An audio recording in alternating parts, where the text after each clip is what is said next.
Out front now, Democratic Congressman from Texas, Doggett. He sits on the Ways and Means Committee, which would, of course, take a lead in any congressional action based on this report. Congressman, thanks for coming in. Thank you, Kate. I want to just get your reaction to this massive investigation from the New York Times tonight. Well, it's really an impressive piece of investigative journalism. It's unfortunate that instead of exercising oversight, this Republican Congress is only engaged in overlook. These are the type of issues that our committee should be exploring to assure that we have public confidence in our tax system, which is so important, and that it not be viewed the way another New York magnate a few years back, Leona Helmsley, said taxes are just for the little people. That appears to be the Trump attitude also.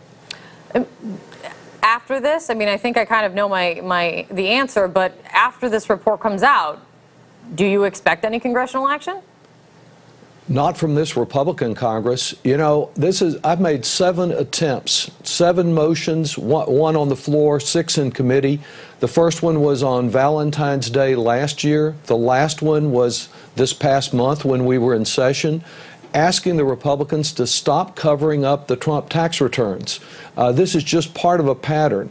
My last motion followed his praise of Paul Manafort after his conviction that related to extensive tax evasion.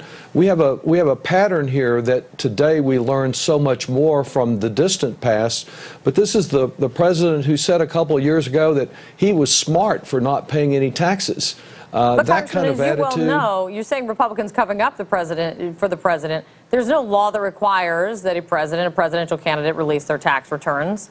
I know that's something that you called for, but do you think this could get you any closer to seeing his tax returns?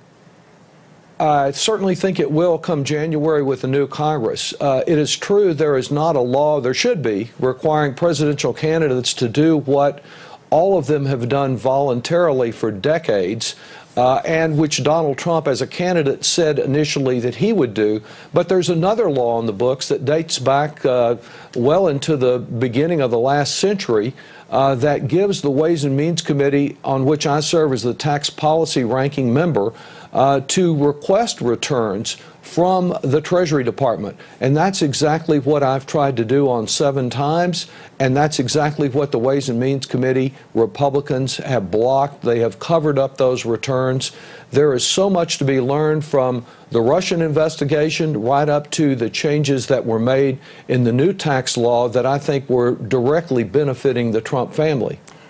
Donald Trump's attorney put out a statement, and in the statement calls the allegations in the report 100% false, and also says that when it comes to the family money, I'll read it for you, quote, the affairs were handled by other Trump family members who were not experts themselves and therefore relied entirely upon the aforementioned licensed professionals to ensure full compliance with the law. The family has also put out a statement saying all appropriate taxes were paid. Trump says he has nothing to do with this.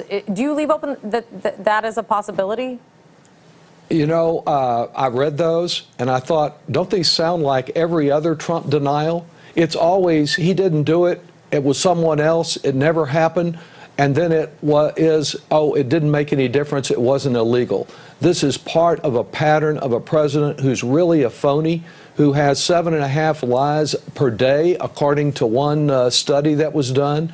We cannot have confidence in him. We need to fact check. We need to oversight. And that's what my motions have been intended to do.